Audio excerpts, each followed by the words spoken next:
Shalom, selamat pagi semua. Kalau kamu menyambut hari Tahun Baru Cina, saya ingin mengucapkan Hari Cap Gome. Kalau kamu bukan menyambut Tahun Baru Cina, tidak apalah. Okey. Hari ini kita akan meneruskan pelajaran kita di dalam buku Daniel, di mana hari ini kita akan melihat perbandingan di antara kerajaan Tuhan dan juga kerajaan Nebukadnezar. Kerajaan Tuhan adalah kerajaan yang tidak dapat dimusnahkan, dibinasakan ataupun dikalahkan. Tapi kerajaan Nebukadnezar adalah kerajaan sementara sahaja. Jadi hari ini kita akan melihat di dalam Daniel pasal 2, di mana ini menceritakan tentang mimpi Nebukadnezar. Okay? Apa yang saya ingin tunjukkan kepada kamu dengan satu gambar. Nah, gambar ini telah merumuskan atau meringkaskan apa yang saya ingin mengajar pada tahun ini, pada hari ini. Okay? Nah, kalau kamu melihat gambar ini, Daniel sedang cuba menyingkapkan apa yang dimimpikan oleh Raja Nebukadnezar.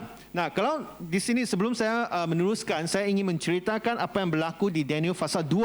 Nah, Daniel pasal 2 menceritakan kepada kita bahawa Raja Nebukadnezar, seorang raja, mempunyai mimpi negeri.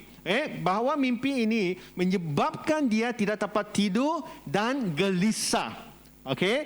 Jadi dia pun berfikir bagaimana dia cuba memahami apa yang dimimpikan di dalam mimpinya. Kerana di dalam mimpinya dia bukan bermimpi amoy-amoy cantik ataupun siapa-siapa, tetapi The Last of Us, zombie. Jangan tonton wayang itu. Okay? Kerana episod 3 saya pun dia suka Last of Us sudah. Nah, jadi hari kembali. Bukan zombie. Nah, di sini Nebukadnezar bermimpi dia nampak satu patung besar. Di mana patung ini sangat aneh. Kerana patung ini kepalanya dibina dengan menggunakan emas. Tetapi badan dia dibina menggunakan perak. Dan di kaki dia menggunakan tembakau. Kemudian di tapak kaki menggunakan tanah liat dan juga besi. Jadi kalau kamu lihat, patung ini sangat aneh. Jadi dia cuba memahami apakah maksud mimpi itu. Jadi dia pun memanggil semua orang-orang bijaksana datang ke istana. Okey, sekarang saya memberitahu kamu mimpi ini dan saya mau kamu menterjemahkan ataupun menceritakan kepada saya apakah makna mimpi saya. Kalau tidak, saya akan bunuh kamu semua. Saya akan jadikan kamu seperti McDonald. Di mana daging kamu saya akan pergi potong-potong jadi hamburger lah. Kemudian bunuh kamu semua, termasuk keluarga kamu. Kalau kamu tidak dapat menjelaskan apakah makna mimpi saya. Tetapi pada masa itu orang-orang bijaksana, terutamanya orang Kastim ini, cuba menerangkan kepada raja bahawa kami pun tidak dapat menolong kamu untuk menjelaskan maksud mimpi kamu. Dan apa yang saya ingin beritahu kepada kamu, Raja, kerana mimpi ini tidak dapat diceritakan ataupun dijelaskan oleh orang. Hanya dewa-dewa di syurga baru boleh menolong engkau. Okay? Di sini orang-orang yang bijaksana juga mengaku bahawa semua ini tidak dapat diselesaikan oleh manusia. Hanya melalui dewa-dewa di syurga. Okay? Mereka mengaku bahawa walaupun mereka sangat bijak, walaupun mereka adalah orang yang berilmu, tetapi mereka juga mengaku bahawa ini hanya boleh diselesaikan oleh dewa. Jadi pada masa itu Raja Nebukadnezar menjadi marah, geram dengan orang-orang bijaksana ini. Jadi dia mengeluarkan titah untuk membunuh semua orang-orang bijaksana di kerajaannya. Dan pada masa itu hambanya Ariok menjalankan tugas ini untuk membunuh semua orang-orang bijaksana, sehingga dia sampai di Daniel. Dan Daniel cuba bertanya apa yang berlaku. Ariok cuba menceritakan kepada Daniel bahawa raja mempunyai mimpi ini, tetapi tidak ada orang dapat memberi maksud mimpi ini. Jadi Daniel, supaya dia dapat diselamatkan, dia tidak dibunuh, diancam oleh raja ini, dia akan cuba menyelesaikan masalah ini. Jadi dia pergi berjumpa dengan raja ini dan meminta masa, waktu untuk dia mencari jawapan bagi mimpi dia. Selepas itu dia pergi berdoa dan Tuhan mendedahkan, menyingkapkan maksud mimpi itu. Dan apa yang berlaku seterusnya adalah apabila Daniel pergi kepada raja dan menceritakan bahawa hanya ada seorang Tuhan di syurga yang boleh memberi jawapan kepada kamu. Dan selepas itu Daniel menceritakan dan memberi makna kepada raja. Dan raja mengetahui maksud mimpi dia. Pada masa itu dia bersujud menyembah Daniel. Dan dia menganggap Daniel adalah utusan dari Tuhan. Dan pada masa itu dia mempromosikan ataupun menaik pangkat. Menaik pangkat Daniel menjadi penguasa di dalam kerajaan. Termasuk juga kawan-kawan Daniel. Dan ini adalah cerita Daniel pasal 2. Faham? Habis sudah. Cerita ini sudah habis. Jadi apa yang berlaku di dalam Daniel pasal 2, ada 4 perkara yang kita boleh belajar dari cerita ini. Yang pertama adalah Tuhan menciptakan situasi yang mustahil untuk mendedahkan kebesarannya. Kalau kamu tengok di dalam cerita fasa 2, apa yang dihadapi oleh Daniel dan rakan-rakannya adalah kematian. Tidak ada seorang pun boleh menyelamatkan mereka dari kematian. Dan di sini kalau kamu melihat, ini adalah satu situasi yang sangat bahaya bagi Daniel dan juga rakan-rakan dia. Kerana tidak ada seorang pun boleh menyelamatkan mereka. Dan apa yang kita boleh melakukan? Apakah respon kita sebagai Kristian? Terutamanya di dalam situasi yang kamu berhadapan, di mana tidak ada orang dapat tolong kamu, ataupun kamu cuba memikirkan penyelesaian tetapi kamu berfikir bahawa ini adalah sangat mustahil. Jadi sebagai Kristian, apa yang kita boleh buat pada masa itu? 2 cara saja. Sama ada kita seperti Raja Nebukadnezar, kita memberi respon dengan ancaman dan kemarahan. Kita boleh komplain kepada Tuhan. Kita boleh marah semua orang-orang di sekeliling kita. Kita boleh mengancam mereka. Kerana kamu tidak menolong saya. Kerana saya tidak dapat menyelesaikan masalah ini. Ataupun kita boleh belajar seperti Daniel, di mana dia respon dengan hikmat dan juga iman. Kerana pada masa itu, apa yang dihadapi oleh Daniel hanya kematian. Tetapi dari persepsi Daniel, dari pandangan Daniel, dia bukan berhadapan dengan kematian, tetapi adalah masa untuk menguji iman dia. Apa yang dia tahu di hadapan dia bukan kematian. Apa yang dia tahu, yang dia nampak di hadapan dia adalah seorang Tuhan yang dia percaya. Dan ini adalah iman. Mungkin kita di antara kita mungkin berhadapan dengan situasi di mana tidak ada seorang pun boleh menolong kamu ataupun menyelamatkan kamu. Pada masa itu kamu mungkin sedih, kamu mungkin marah, kamu mungkin geram kerana kenapa ini berlaku kepada saya. Tetapi janganlah kita macam Raja Nebukadnezar, respon dengan kemarahan. Tetapi macam Daniel, kita respon dengan hikmat dan iman. Kerana apabila kita di situasi yang tidak dapat menolong kita, ingat, Tuhan yang menciptakan situasi itu, tujuan dia adalah untuk menyingkapkan ataupun mendedahkan kebesaran Tuhan. Di dalam cerita ini kita boleh tahu bahawa Tuhanlah yang paling besar. Semuanya Tuhan. Nah, yang kedua adalah Tuhan bersuka cita dengan doa dan puji-pujian anak-anaknya. Kamu tahu, selepas Daniel berhadapan dengan ancaman kematian, apa yang dia lakukan pada masa itu? 2 perkara saja. Doa dan pujian. pada masa itu dia mungkin akan ditangkap, dibunuh oleh askar-askar Raja Nebuchadnezzar. Tetapi pada masa itu dia meminta masa supaya dia boleh berfikir apa yang dia boleh buat pada masa itu. Ini adalah hikmat. Dan pada masa itu dia mengambil masa itu untuk buat apa? Melarikan diri. Tidak. Dia pergi kepada Tuhan dan berdoa. Dia tahu bahawa dia tidak dapat melepaskan diri daripada keadaan itu. Dia tahu dia tidak ada seorang pun yang boleh menyelamatkan dia selain Tuhan. Jadi apa yang boleh buat adalah dia pergi kepada Tuhan di dalam doa. Dia berdoa kepada Tuhan supaya Tuhan mendedahkan, menyingkapkan maksud mimpi itu.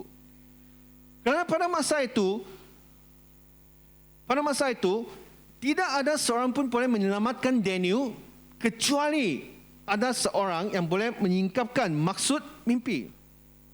Dan orang-orang bijaksana sudah mengaku bahawa tidak ada seorang pun di dalam dunia ini boleh membantu raja ini. Tetapi hanya dewa-dewa. Dan pada masa itu, Daniel juga mengaku bahawa dia memerlukan Tuhan di dalam kehidupan. Dia memerlukan Tuhan pada situasi itu. Jadi dia datang kepada Tuhan di dalam doa dan berdoa kepada Tuhan.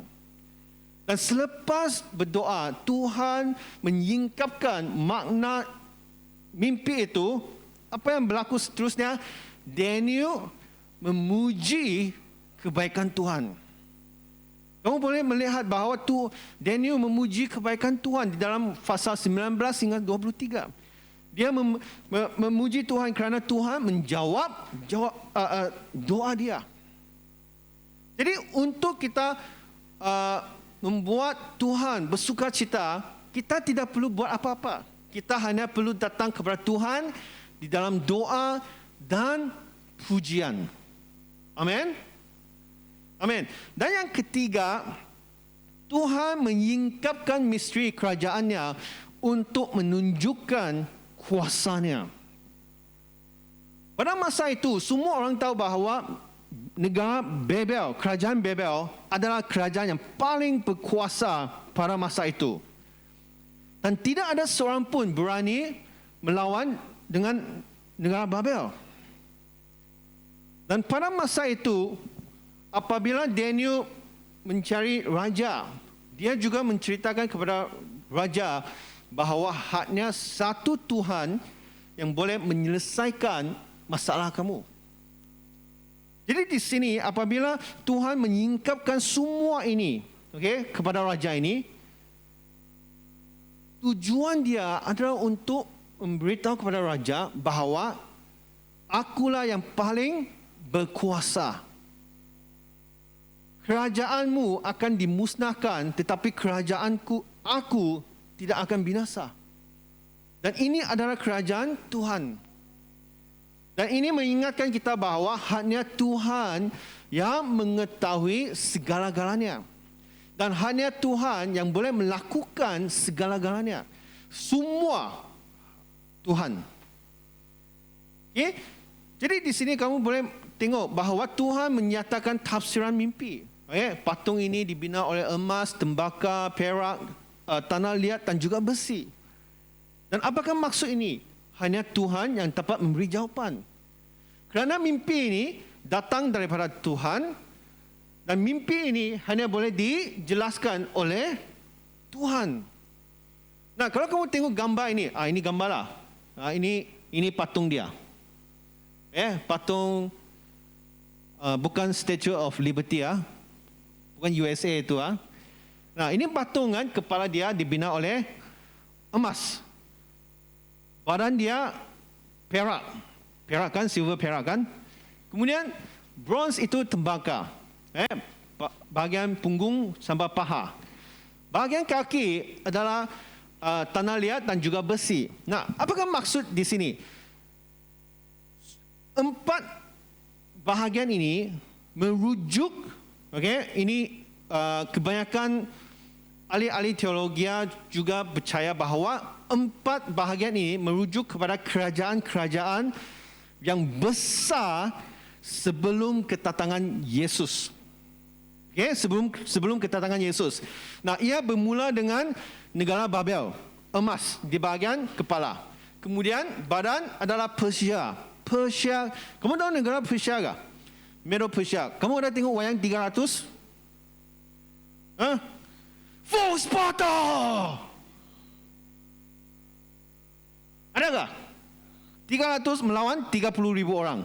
30,000 kah? Tak tahulah. Tapi 300 Full Sparta. Itu zaman itulah. Kemudian tembaka adalah Greece. Greece siapa? Raja Alexander. Kamu tahu Alexander kan?